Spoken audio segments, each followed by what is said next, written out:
Hello, I'm Rob from Cave Direct, and today we're going to look at cleaning lines. Now, cleaning lines is really important for both beer quality and dispense. If you want your beer tasting its best and not to fob up or have problems with it, you want to get into the habit of cleaning your lines every single week. So today we're going to look at how to do that and the best practices involved.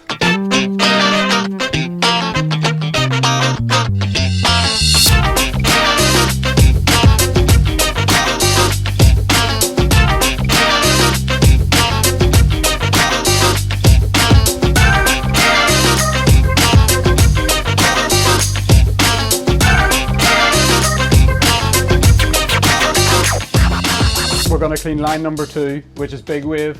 Now every cellar is different, so you'll have different nuances in your own cellar, and if you have any problems, just contact your rep at Cave Direct and they'll be able to help you out. First up, we turn off the gas, which is just to the side of your regulator. Push that down to make sure the gas is off. Go to your coupler, pull it up, twist it round, and then you attach your coupler to the relevant socket on the wall. So the first stage is to put clean water through your line. What this does is flush all the beer out and allows stage number 2 to work properly, which is the chemical which reacts with the yeast in the line.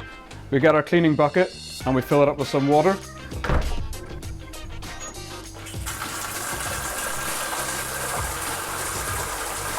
Once you've filled up your water bucket, you want to turn the gas on.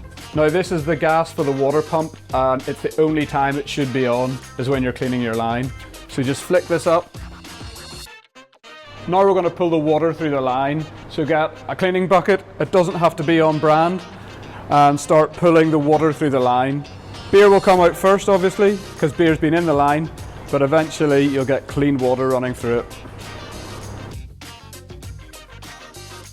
The last section of stage 1 is to just make sure that the cellar boy is completely vented. So just go back to your cellar, push the top of your cellar boy and fill it up with water again. In stage 2 is where we get the line cleaner out. A bit of a disclaimer, line cleaner is kind of like bleach and it will stain your clothes, and I've lost many a good shirt over the years.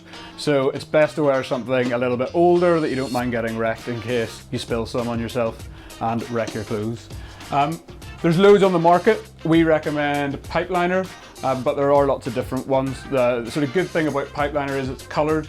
There are clear ones, but the coloured ones obviously show up a bit more obviously, and they also react with the yeast in the line.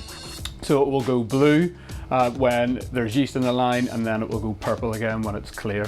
The ratio for pipe liner is about 1:40, but as I said, different ones on the market will be a different ratio. So we'll get our line cleaner, and we'll just pour it into the line cleaning bucket. Now once that's done, you want to go back over to your cellar boy and pull it through.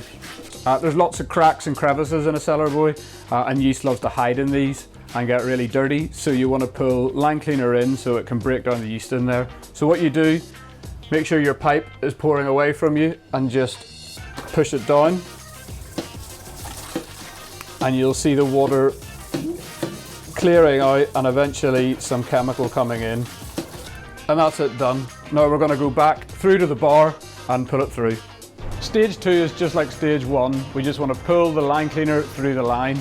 So we'll go over to our tap and just start pouring it through. You'll notice that this has started to react with the yeast in the line and change colour from brown and now blue. Once it's pouring nice and purple, you want to leave it in the line for about 10 minutes. This allows the solution to start breaking down the yeast in the line. So every 10 minutes or so, just pull through 2 to 3 pints and then leave it again and then repeat. When you're doing this as well, you want to check to make sure that your fob detector is still filled with line cleaner, and if it's lowered down, just hit the top of it and it will fob it up to the top. Once it's in there for about 30 minutes and you've done all that, you want to go in and you want to fill up your line cleaning bucket with clean water again, rinsing out all the old residual line cleaner, and you'll go over to your fob detector and get all the line cleaner out of it. Once that's nice and clean, we're going to go back through to the bar and pull the clean water through. Final stage is to get all the line cleaner out of the line, so we're going to pull it all through until it's on clean water again. This is really important because you obviously don't want line cleaner in your line when you're putting beer back into it. Once you see the colour start to change to clean water, you want to pull through even more pints just to make sure that there is no residual line cleaner left in the line. After you've pulled through about 4 or 5 pints, you want to test to see if all that line cleaner's out. So you want to go over, fill a clear glass up with some of your water, give it a look, give it a sniff, and if you can't smell any line cleaner or see any of your purple line cleaner, then you're good to go. Now we're back in the cellar. We're 100% sure that there's no line cleaner left in the line, and we're going to get the beer back on. So first up, we're going to turn the water pump off. It's really important that you remember to leave this off so you don't waste any gas.